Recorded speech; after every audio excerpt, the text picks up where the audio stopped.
everyone to Torah with your host, Rabbi Anibal. I am in defrost mode. Just came from the cemetery, did a funeral, and it's not cold, but it's raining. Rain in the middle of February. It's been raining for the last 3 days in the middle of February. Some people told me, Rabbi, you have to imagine you live in Vancouver. Okay? That's about it. I don't know. And I was thinking, what do I prefer? The rain like this? This is healthier. Or- well, it used to be. Or the snow and I don't know. This rain was brutal. I'd rather have. Anyway, thank you everyone for taking the time to connect with us. Thank you, Shelley, for coming. Right? Thank you. You need to come to synagogue to say the Birkat HaGomel. We'll see. I'm limiting myself to one thing a day. No, but Saturday. Come and say Birkat HaGomel. It's Shelley Chochinov is here after how many weeks off? 5. 5 weeks. Almost 6. 5 weeks dealing with resilient bug, COVID, for 5 weeks. Can you believe it? So glad that you're finally here. And welcome to, who's here? David and Brenda Grossman. Thank you for connecting. And if there is anybody else there, because the numbers don't lie, I can see all the socials combined and there is more than the Grossman here. So please say hello. Well, Brenda Grossman says, in Plano, the sun is shining and it's 21 degrees Celsius. Well, Brenda, we are not talking about Plano. We are talking about Vancouver versus Winnipeg. It's the only thing we can, try to. As opposed to Halifax, which had 30 inches of snow. Well, yeah, you never know these days. You never know. Holly Mandelkern is here as well. Welcome, Holly. So let's wait a couple of more minutes and then we are going to start studying Parsha Mishpatim, which is, I always like to call it, the first Parsha after the Ten Commandments. And this is very important because it gives us a feeling that the Ten Commandments is not the end, it's the beginning, okay? And while the Ten Commandments are very explicit and direct and straight to the point, and as I was mentioning on Saturday, the Ten Commandments are not suggestions, are not up to negotiation. You cannot make them relative. They're absolute, Ten Commandments. I mean, Ten Commandments says that you have to honor your parents. Well, but you have to honor your parents. Okay? It doesn't say you have to love them. It's not negotiable. But you have to honor them. That's non-negotiable. Interestingly enough, for example, when it said you should not steal, you know that it actually, the correct translation is you should not kidnap, because it's talking about people. So the rabbis understand that you should not steal it, you should not steal people, right? And then you say, well, maybe, but in the context, no, you can make it relative. It's a no. I'm mentioning this because all the commandments in the book, they continue now on Mishpatim, that they are civil commandments. They are not so clear on the extent, and they are not so clear how to apply them.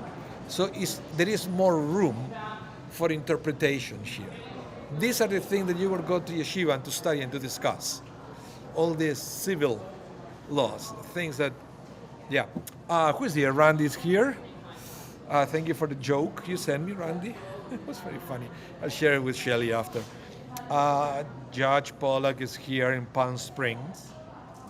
It's like Plano, but more mellow. What does it mean, mellow? What do you mean, mellow? I never understand Rocky. Rocky's so cryptic. I understand Mellow. He's probably sitting beside the pool, sipping something. Oh, okay. Mellow. And Josue Selva said, El Niño drought. It's not a drought, it's very wet. It's very wet. It's just climate change. It's just that it's not wet and cold. It's wet and what is it, +3 now? Yeah. And it's been like this for like 3-4 days. It's unreal. This past Saturday, we have Priscilla. I don't know if she's in the class today. Our favorite acupuncturist. Yes, yes. She came from Brazil. I don't know, 15 years ago or so, and she was celebrating the anniversary. And she remembered that when she came in February, it was something like minus 40, right?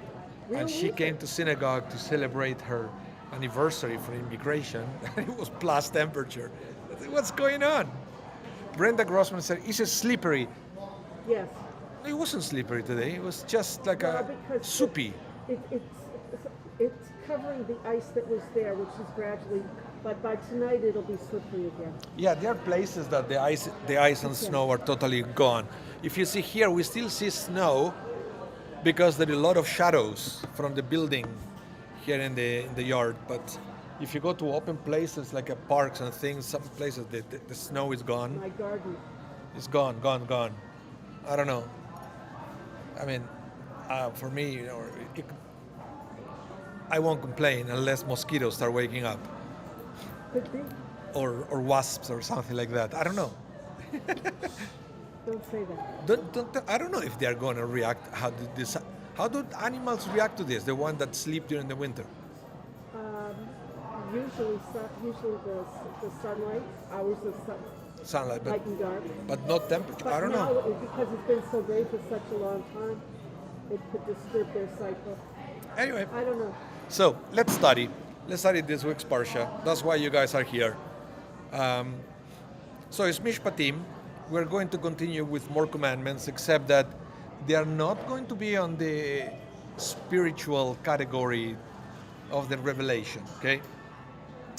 To me, it's fascinating to notice the contrast.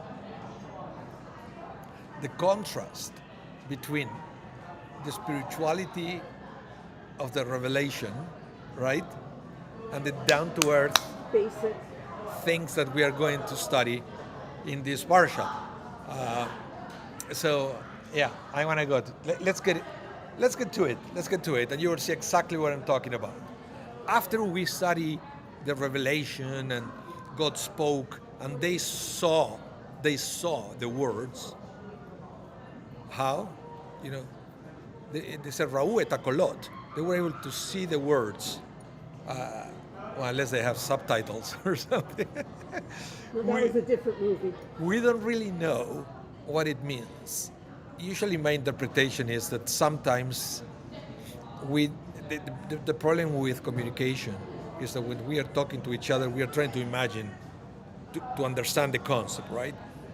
And we fail in the way we communicate, so later on in the communication, we understand that the people who are listening to us are not getting it because they are imagining the wrong thing. So maybe the message that it was communicated to them by God was so perfect that they would clearly see the picture of what's being communicated. There were no other influences to crowd their understanding. But we are not really sure what that means. Welcome, Amparo. Welcome to the class. But let's go now to this down-to-earth law from Exodus chapter 21, verse 33. Listen what it says. He says, if someone removes the cover from a cistern or digs one, or you dig a cistern, and fails to cover it, and an ox or a donkey falls in, the owner of the cistern must make good the loss by compensating the animal's owner. Straightforward. But the dead animal will belong to whoever dug the cistern, okay? The Torah says. Assuming it survives. Yeah, but to me, the first thing you realize with this kind of law, that it seems so disconnected with the spirituality of the first revelation. This is something I just. see what you mean. This is civil law. Yeah. This is like the municipal bylaw, right? If you dig a hole, you have to cover it, right? If you don't cover it and somebody has an accident, you're your liable. problem. It's your responsibility That's right. to cover. Don't say, well, I dug it, but it's up to the city to do that. No, it said whoever is digging it has to be sure that nobody will fall. And you will see in the same parsha there is another section that it would say that you need to put A barrier. a barrier fence, on the a roof. warning. If somebody in your roof falls because you failed to put that, it's your responsibility. Not like an area, but something else. In your property, Okay. to prevent anybody from falling from your roof. Amazing laws if you think about this. Back in the day that you already have this concept of bylaws to make cities safer. Okay? Even though this was given before they even started to build the cities. They were in the desert, living in tents or in Sukkot, if you want, right? Honestly, they wouldn't be digging cisterns for another 40 years. But they understood that they needed certain mechanisms of social control. And these kinds of civil laws were Yeah. done, just like having early medicine, early doctors. It was a way of building a cohesive society. Even before they started. That's right. But it's amazing how you say God already had this vision of what was going to happen, and they already got all the instructions from God to minimize risks. Yeah. Okay? So, but the other thing that is amazing here is how the parsha is taking care not only of people but also animals. All living things. Because basically you could say, well, you have to be careful that no person will fall into your cistern, but the example that it gives is an animal. And then the rabbis always will say, well, if we should prevent an animal from falling, kal vachomer, even more so, a person, right? So, but the animal, and I think it's telling you here that in general, it will be in many places in the Torah, there were this kind of awareness, right, of animal suffering. That you have to be careful. That you will talk eventually about the load on top of animals and stuff like that. That you have to be. There was an awareness, if you want, of animal cruelty and leaving a cistern open for an animal that it doesn't think like a human being, right? You say, oh, that's a cistern. I'm going to walk around it. You know, the awareness of that fall into the laws to prevent animal cruelty. But earlier on, even before Exodus, when Hashem says, your manservant, your maidservant, all of your animals, and it even cites some of the beasts. So that comes even in before it talks about. Oh yeah, there are many places that the animals will be mentioned. And Rocky says here, the principle is to minimize risk and prevent unjust enrichment. Unjust enrichment. Yeah, but I guess if you compensate the person from the animal, you can't take the compensation and the dead animal. It's but the Talmud, then if you go, it will discuss all the details. Money off the misfortune. It will be, the Talmud will regulate that, but it's beyond the scope of this class, all those details, okay? But again, if you go to yeshiva, this is a big part of the study, all these laws, okay? Yeah. So let's continue, and let's go to Baba Kama. All this Baba Kama, Baba Metzia, they all talk about these kind of things. Now, Baba Kama will say, we learn in the Baraita. Quick review. Let's see, guys, if you've been paying attention. What is a Baraita? Oh, I think the communication is called Baraita 46b. Blah, No, blah, blah, the blah. Baraita is And never. it No, the Baraita never comes with a chapter and verse, because the Baraitas were pieces of oral law, okay, Yeah. equivalent to the Mishnah, Right. but they never made it to the Mishnah. But they are quoted in the Gemara. Okay, let me rephrase that. And let's see, guys, I understand what you're this is saying. for all How of you do to we remember. identify one from the other? Oh, because every time that there is a baraita, the rabbis will say, there is a baraita that says, Okay. okay, the Mishnah come with So it chapters starts- and all that. Yeah. So it starts off with the first couple words so you know exactly But what. the baraitas were never edited and printed in a separate edition, in a separate book. The Mishnayot Yeah. Word. were, but they are the same intention of the baraita. It's the same thing. They are short sentences of oral law. Okay? Clear? That's what the baraita is. So here in Baba Kama, you see that the Talmud will say, we learned in a baraita. Why does it say that? Because a rabbi is about to give a statement, and then somebody will say, did you make that up? And then he said, no, I didn't make it up. He said, I learned it in a baraita. Okay, so listen to this baraita. It says like this: a person should not throw stones from his property into public grounds. Okay? So you understand what's going on here? So there is a law, it's oral law, it's not in the Torah, but it was given to the Jewish people through. Baraita is something that, in theory, was communicated from God to Moses orally. Okay? So we just learned in the Torah that you have to be careful not to dig a cistern and then to leave it uncovered because it's dangerous. Yeah. And then the Baraita will go even further than that. Not only that, you have to be careful never to throw stones from private property to public property, which it could be very common, right? Like, you are So you can't throw a stone at the animal to warn it. No, Don't fall- nothing. don't fall into the Nothing center. to do with the animals now. Okay. Let's say that you are doing a reno in your house, and you take all the rubble, all the junk, and you throw it on the street.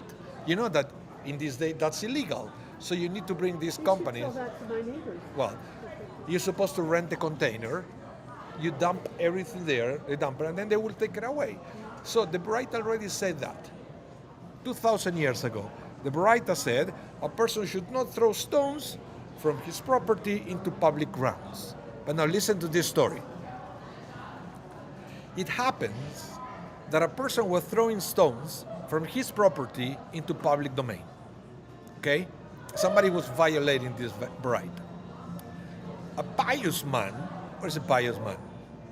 A religious person. Maybe a rabbi, maybe not. The Baraita doesn't say, just call it the pious man. Passed by and said to him, foolish one, why are you throwing stones from property that does not belong to onto grounds that does belong to you? You would think, what are you talking about? It's the opposite, right? It's the opposite. So the person who was listening, right, listen as he continues. The man laughed at him, right? He said, you're nuts. It's the opposite. As time went by, he had to sell his field, and when he was walking on those public ground, he stumbled over his own stones. He then exclaimed, that pious man was right when he said to me, why are you throwing stones from grounds that does not belong to you and to grounds that does belong to you? So basically, what the Talmud is saying is what we really believe that is public property. It also belongs to you. Don't say that you are throwing the stones because it doesn't belong to you, because you also use it. You also have to go by there. Right. It's not that it belongs to somebody else. You are a user of the same thing. So part of it belongs to you. And the house that you think that belongs to you, today you're there, maybe tomorrow you will be somewhere else. But the public place, it will be always available to you. So that's why if you see the title of this class, I wanted to call it My Property or Your Property, right? It's there is a blur. It's a blur there. And I believe that that's why sometimes we feel free to pollute the water or the environment, right? It's not mine. You've lost sight of that concept. Not the Talmud. 2,000 years ago already was saying, But in modern times, be careful what you that do to concept. what you think that is public because it's yours. It belongs to you. Yep. So when you pollute the ocean or you know, The lake, whatever. the or, river. or who knows what you put in the garbage, or things that you shouldn't put there. I said, I take it out of my house into something that is not mine. But the Talmud, Baba Kama, will say, no, it's yours. It's also yours. So you have to be careful. You have to be careful what you do. Okay? So I will continue. I'll listen to this. Someone who was renowned as the Tzaddik of Monsey. You know what is Monsey? In New York? Yeah. I mean, it's a frum neighborhood. Very. It's a very frum, very religious neighborhood. So you can imagine if somebody in a very frum New York neighborhood is called the tzaddik of the place. It's a big figure there, okay? So, someone who was renowned as the tzaddik of Monsey, Rabbi Mordechai Schwab, blessed memory right now, okay, was in front of his house with a large pair of pruning scissors. Okay? This seemed unbefitting or uncharacteristic for such a revered rabbi to be doing that kind of labor, in that kind of labor-intensive garden work. It's weird, right? I don't think so. Wait. Keep the conversation going. No. I know, This is, I know what you're getting at. but this is something that honestly, Not nice for a rabbi to be doing this. not for this Menial guy. task. Well, maybe for Sharizedek rabbi, but we are talking here about like a demigod I'm a rabbi, North right? End girl. Demigod rabbi, that caliber. But I he understand. himself went out to prune this. Let's see why. Okay, he was reaching for some high branches zealously and clipping away when he noticed that a woman was staring at him. He paused and beamed in her direction with his usual radiant countenance and told her, "It's a chesed. It's a chesed, an act of kindness." The woman came home and asked her husband, "What kindness is there in trimming a tree?" She guessed maybe there is some mystical dimension at play here, and extra branches are somehow painful for the tree. He thought for a moment and laughed. He told her that he was probably removing those branches that hung low from his property onto the sidewalk, and what he wanted was to simply make sure that his tree will not be the cause of somebody who will be strolling by, having their head knocked off their head or getting a poke in the eye. Nothing deeper than that. Good answer. Good answer. Well, nobody ever asked the rabbi, but that is Good just answer. guessing, right? Yeah. Good But answer. but considering the rabbi said it's a chesed, right? He probably, he didn't want to. He realized maybe when he was walking, he realized that it's a danger, and he wanted to. Of course, a rabbi like that, believe me, in those communities, all he has to say, if he sits in his congregation, can anybody help me? My He will have trees need trimming. 200 volunteers. But he didn't even want to wait for that.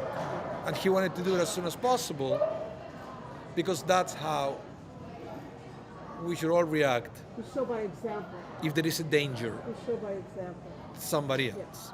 Okay? If there is a danger. Hello, Eric. Welcome to the class. Welcome to the class. So it's very important for us to understand. Sometimes we forget our responsibility to public places community. because, again, we have to believe that because it's public, it doesn't belong to us. Okay? Now listen to this. Listen to this. This is a story from Rabbi Label Lamb. Do you know him? I know the name. He's a very interesting rabbi. Once in a while, I listen to his comments online. He records like a 1 minute long video cast, like a vlog, but it's 1 minute long. So it's, to me, it's very convenient. Sometimes I'm driving and I listen what he has to say, and sometimes it's even funny. But his voice is always so low and serious. Are you telling a joke or saying something? You never know. You never know. But he's a very interesting guy, very down to earth. Okay. And he was telling, once when I was a youngish yeshiva student during the holy month of Elul,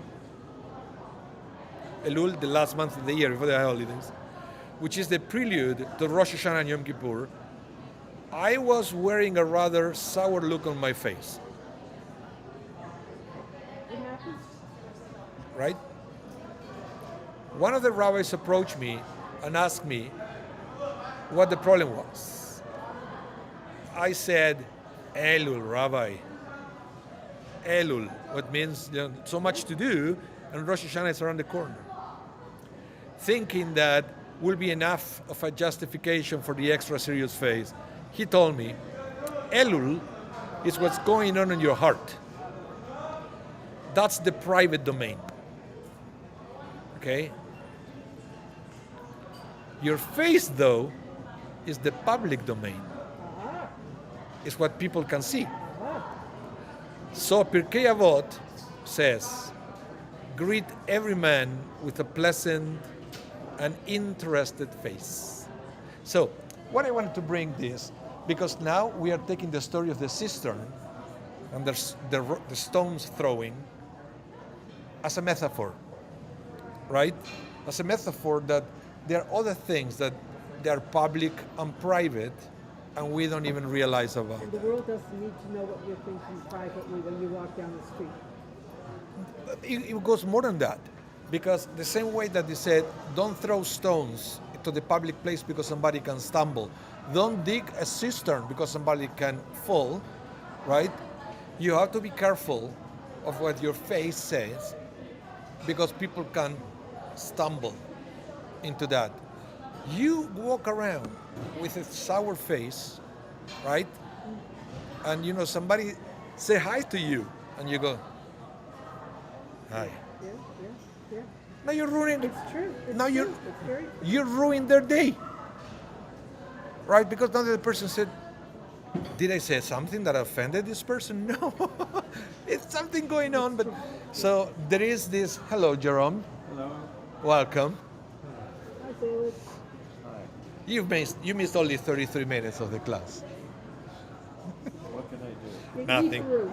Leave the room. Go You stand can in the replay. corner. You can replay it tonight at 8 p.m. You have to go stand in the corner. So my point is, this is huge in Musar. Yeah. Although it's not law, okay? It's not law, so you have to be very careful on your expression, because if somebody has a miserable day because of you, it's kind of your fault at this point. So that's why you will see many religious people that they it's difficult to read them, right? And they would say, "How are you doing?" What's the answer? Fine. No. Baruch Hashem. They will never tell you good or bad. Yeah. So that's. They will tell you good or bad. It's always Baruch Hashem. You found my hat. I was looking all over for it. Thank you so much. The hat? You have one like this? No, I wish I did. Okay. And I'd like a hat like this, a Winnipeg Blue Bomber hat.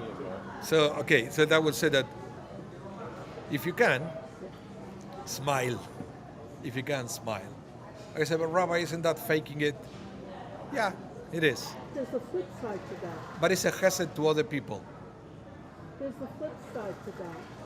There are some people who put on a face that says, and I'm thinking of a particular instance in person, that says, don't come near me or I'll chew you up, whatever. And that kind of face makes people avoid you. And then you can't feel sorry for yourself that you have no whatever. Now, listen to Rabbi Which is the crux of it. Rabbi Israel Salanter, who was a Musar master. Yeah. Okay? He said the following. Listen to this. One's face has the status of Reshut Harabim. That's the halachic name. Reshut Harabim. Public domain. If one walks around with a sour look on his face becomes a bor bireshut Harabim. What is a bor in Hebrew? Do you know what a bor is? A cistern. So a cistern or a pit in public domain. So for example, if you go to the mikvah, right, halachically, Yes. you know, the chamber containing the water and everything called the bor. Yes. Oh yeah, I forgot about that. The bor. So basically Salanter would say, a sour look on the face is a bor birshut Harabim, a pit in public area. And he is responsible for any damages caused to someone who falls or hurts himself on account of this pit. So it's connecting your face with the verse of this week's parsha, right? The cistern. Hey, I may write I may write a sermon about this Saturday So the rabbi has a really sour look on his face. because I did. And it prevents someone from going and talking to him because I don't want to talk to him. He doesn't Oh, yeah. want to talk to anybody. So you have to try to smile. I think it's a message, especially that many people coming here with a bore Oh, no kidding. in the public domain, They do. right? They come to shul that way too. Oh, anyway, yeah. So I would like to continue now with. Let's move on to another verse because you can tell that every single scene in this parsha is beautiful, and we can learn a lot. Next one. It's also talking about a donkey. That's why I wanted to connect it because the first one is that if the donkey falls, listen to this one. It says, if you see the donkey of someone you hate and you feel like refraining for assisting him, Ah, you must nevertheless help him. Okay? Interesting for different things. Number one, what do you mean you hate? Isn't that there is a mitzvah that you should not hate your neighbor, right? Instead, you should love your neighbor as yourself. But nevertheless, I think that sometimes it's hard to do. the Torah is being very realistic and pragmatic. And I said, you know, you may still have feelings, hurt of, you know, that you hate somebody, even though, you know. And I think this is what I want to say here. But the poor animal didn't do anything to you. And on top of that, what the Torah says is one thing is what you feel, and the other thing is what you have to do. Okay? Feelings are not forbidden. They will happen. The Torah cannot forbid you to feel something. That will be, sorry the word, stupid. That will be against human nature. But as long as you don't express those feelings Or outwardly or physically. or as soon as you don't sit on those feelings, and you will try to overcome the feelings or to change them. The same thing that the Torah can never say to you, don't be afraid. Okay? Well, fear will come to you eventually. Just don't let it stay. Find ways to get rid of it or to overcome it. How do you do that? Well, in Judaism, we have multiple ways. We have, you can read Tehillim, right? You can talk to God, and so forth. So even though the feeling comes, you don't let it stay. So here is saying, sometimes until that day comes and you cannot stop hating your neighbor, okay, at least you can change your behavior. Okay, so what fault the poor animal has to begin with? So if you see that the poor animal is suffering, and you know that the animal is technically property of your neighbor, so if something happens to the animal, yes, the animal will suffer, but your neighbor will suffer even more because it's damaged property now. If I don't like you and I go, I demolish your garage, right? You will suffer because it's your property. Yeah. And animals are properties in the Torah. But I said, number one, we just learned before, the Torah is against animal cruelty. And second, you have to control your behavior. The Torah cannot tell you what to feel, but the Torah can tell you what to do or not to do. So to carry this poor animal that fell into the hole, into the pit, into the boil, if you can't take it out, you can't help it, and the animal is injured, are you responsible for taking its life to put it out of its misery? Oh, I don't know about that. Other conversation? I don't know about that, but if there is suffering, you have to try to help the animal.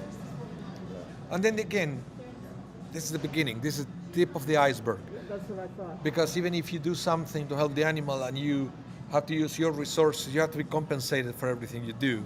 Okay? This is it's a huge topic. It's a ganze Geschäft. Okay. So Josue Salva said, "You hate the person, not the poor donkey."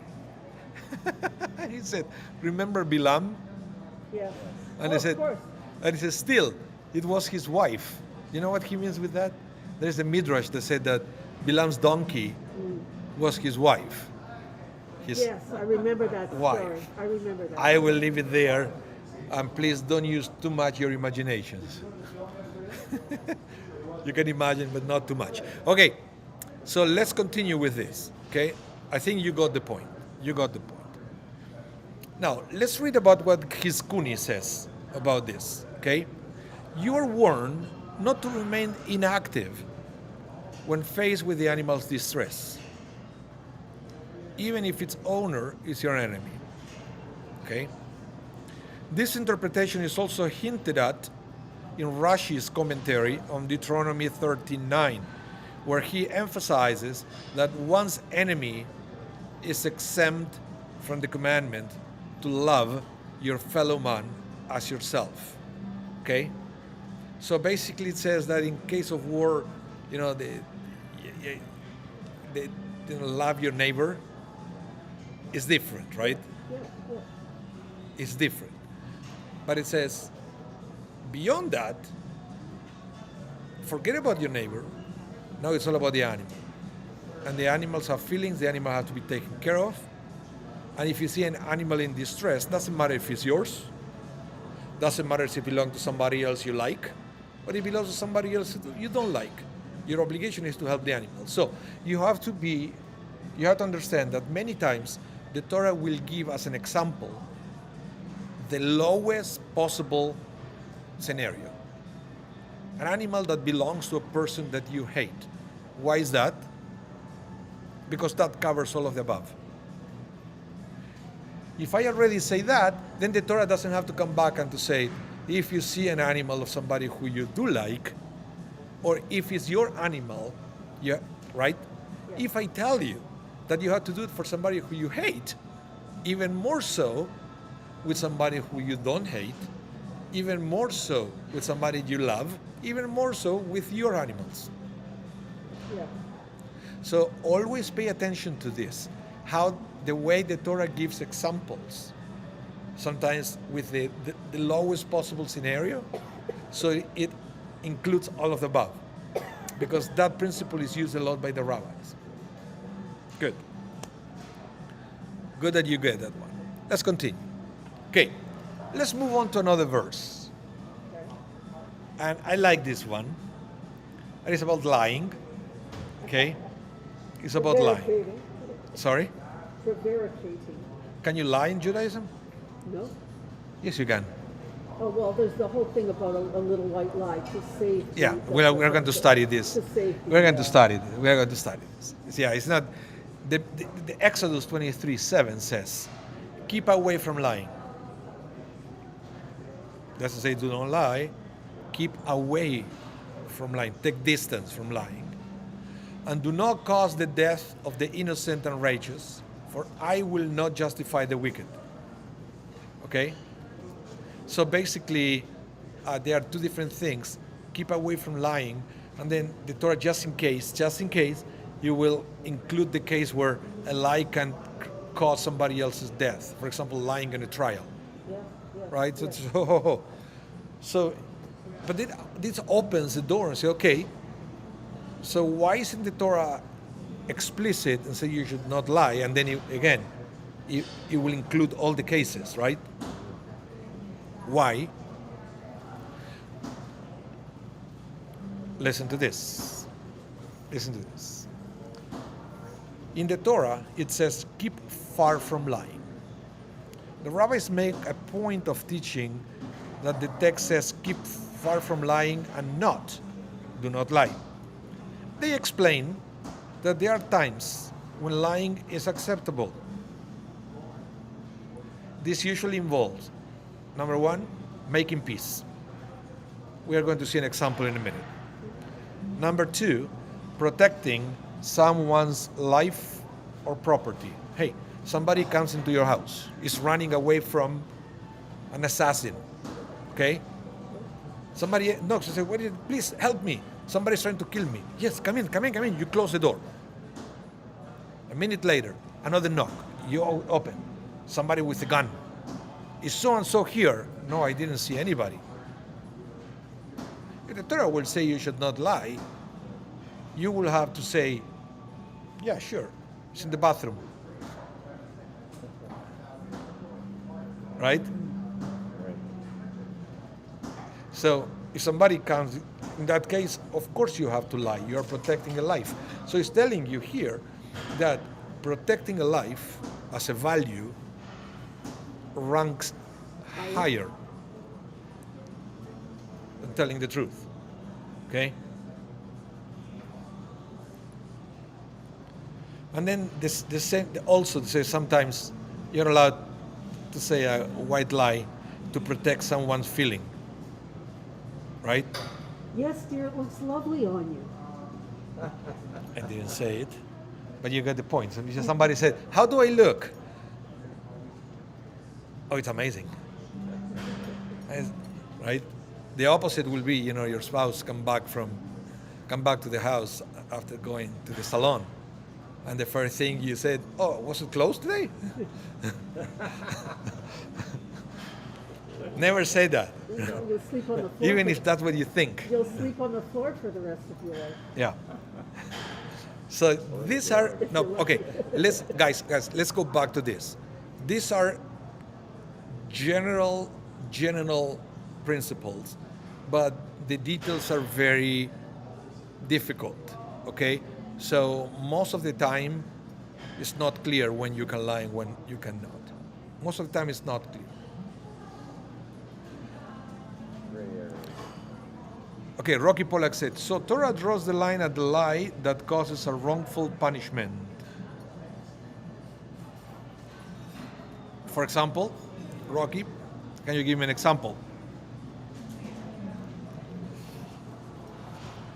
While we wait, I want to show you a few examples of this, especially the one that is not so clear here, that is making peace. Okay? A little lie to make peace. And Here we are. But before we do that, let me remind you that even God lied. Oh, I said lie that causes a false imprisonment. Well, you cannot lie, so somebody will be put into jail. And I think when you go to court, right? When you go to court, and you have to swear. So in that case, that takes priority. So you have to say the truth and nothing but the truth. That's why. I guess that's why that question is there. That's right. Right? Just in case that there is no conflict of values. So the consequences for perjury and lying can be very severe, both for the person that's being accused of whatever they're being accused of, and the person who's doing the lying. Because you may think, well, if I don't lie, this person may be put to death. Okay? Well. So by lying, I'm saving his life. No, in a trial, you have to say the truth. That's why I said those 3 points that I mentioned were general principles, but they are guidelines of how to do it. So you have to be very careful. All I want to say is that there is the possibility, okay, in case of extreme need. So let me give you an example when God lied. Let's go back all the way to Genesis, okay? Listen to this. This is when Abraham was told by the angels that he was going to be a daddy, remember? Yes. And Sarah was listening behind the door. So they, the angels, said to Abraham, "Where is your wife Sarah?" And he replied, "Back there in the tent." Then one said, "I will return to you next year, and your wife Sarah shall have a son." Okay? By this time next year, she will have a son. Sarah was listening at the entrance of the tent, which was behind him. Now Abraham and Sarah were old, advanced in years. Sarah had stopped having the periods of women. And Sarah laughed to herself, saying, but listen what she said, "I'm no longer able to have children, and my husband is old." In other words, it's not likely he's going to have any either. Yeah, the blue pill hasn't been invented yet, right? So it's not going to happen. Then the Lord said to Abraham, "Why did Sarah laugh and said, 'Me giving birth at my age?'" That's not what she said. That's right. That's not what she said. She said, "Hey, he's too old," right? But why didn't God say that? He didn't say who the mother was going to be. The rabbi said God said this to protect her feelings.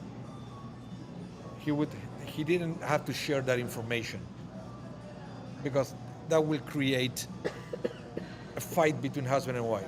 Shalom Bait. I brought this before when we studied Shalom Bait in this class. Yeah.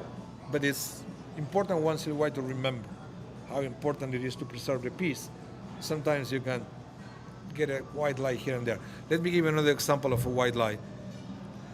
Before, Josue Salva, you said, if someone comes to jail home asking for Sisera, should she say he was not there? Or sometimes if somebody comes to kill somebody, That's Caesar's wife. yeah, but to lie. But again, sometimes we always, right, try to analyze the exception or the difficult cases. Most cases are easy to know when you can lie and when not. Let's continue. Now, the other one who used to lie according to the Midrash was Aaron, Moses' brother. How so? Listen to this. When two people quarreled, right? Aaron will go and sit down with one of them and say, "My son, look at what a state your friend is in. His heart is breaking. He is tearing his clothing and saying, 'Woe is me. How can I lift up my eyes and look at my friend? I am ashamed before him, for I was wrong.'" Did the person say that? Probably not, right? Wait, it gets better. And so Aaron will go and sit with him until he remove the resentment from him. Then Aaron will go and sit with the other one and say to him, my son, look at what a state your friend is in. His heart is breaking. He's tearing his clothes and saying, 'Woe is me. How can I lift up my eyes and look at my friend? I am ashamed before him, for I was in the wrong.' And so he will sit with him until he had removed the resentment from his heart. He's trying to lay a guilt complex on both of them, Listen, so they'll kiss and make up. Then when the two met the next time, they will embrace and kiss one another. Now he just made up And they'll live happily ever after. the story, right? Yeah. And even if they come up, if it comes up after that Aaron was lying, it's too late. They already made it. So it's very interesting. This is an example I usually given as a perfect example when it's okay to lie for the sake of peace.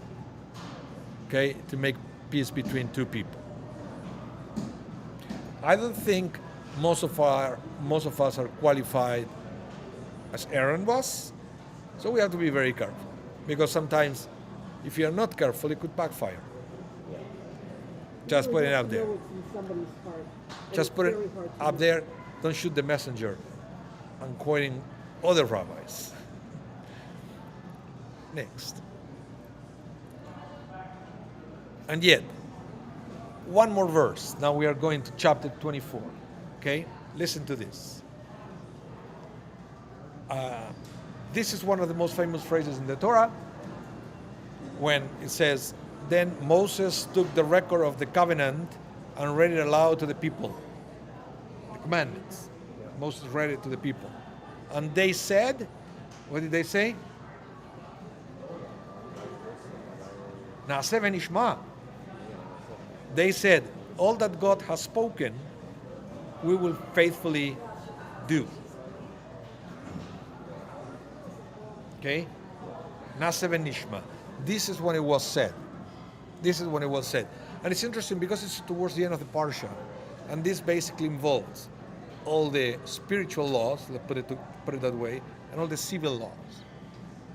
Everything that God said, we now understand is good for us. Everything. Not just the law to regulate society, not just the law to connect us with God. Because we all know that there are people that favor more one over the other. And that's why it's important to understand this Na'aseh v'nishma, that it involves both. It is important to fulfill the commandments that bring us closer to God, like observance of Shabbat, for example, right? Okay, yeah, yeah. And also fulfill the commandments that bring us together and regular society. Not to throw the stones on the public places. Take care of the donkey of your enemy, and so forth. Very important. Very important. Okay? So, listen to this. I love this one from Rabbi Yosef Dov Soloveitchik. So I love Soloveitchik. One of them. Well, how many Soloveitchiks are there? Well, the Many. current Soloveitchik is quite a great teacher. I They are- some of his online classes. There are lots of, it's a whole dynasty, right? It is. Okay. Why did each individual respond in the plural? Aha, listen to this now. Because Soloveitchik was somebody who paid attention also to the way it was written, just the grammar. Yes.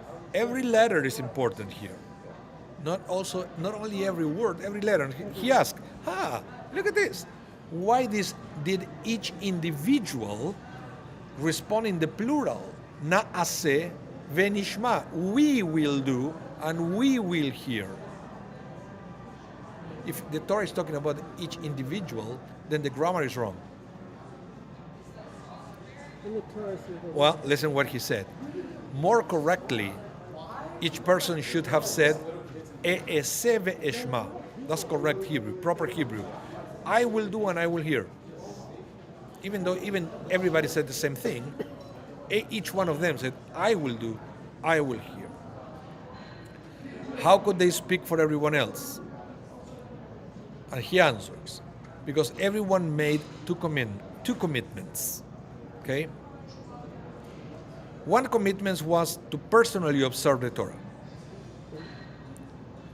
The second commitment was to take responsibility over his friend, to ensure that he will also keep the Torah faithfully. In other words, we are all responsible for each other. Doesn't mean that you have to constantly rebuke somebody who's not doing something. It also means that we have a collective responsibility. It means that the more we are all involved, whatever you don't do, I do. Whatever Jerome doesn't do, I do. Whatever I don't do, Jerome does. And so forth, right? Well, we need each other. That's why it's Na'aseh v'nishma. to complete the task. But it's like, Yeah. God, put us all together, and you will see that once you put us all together, we're all doing everything. Okay? There's unity. So that's we are pinch hitting for each other. Yes. But only if you put us all together. That's why we have the tradition that we never count people by pointing. No. Because the rabbi said when you point somebody, you attract private judgment. Okay?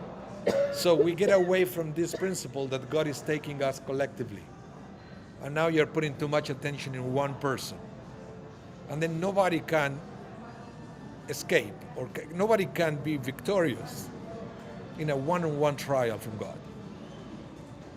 We need each other to show that we can all do it, but only if we do it together. Individually, we can't. We can't fly solo in this world.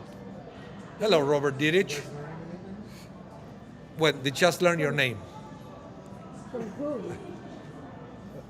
Well, and this is the end. This is what I wanted to share with you guys. And yeah, and thank you so much for coming out, and to thank you all of you at home for tuning in.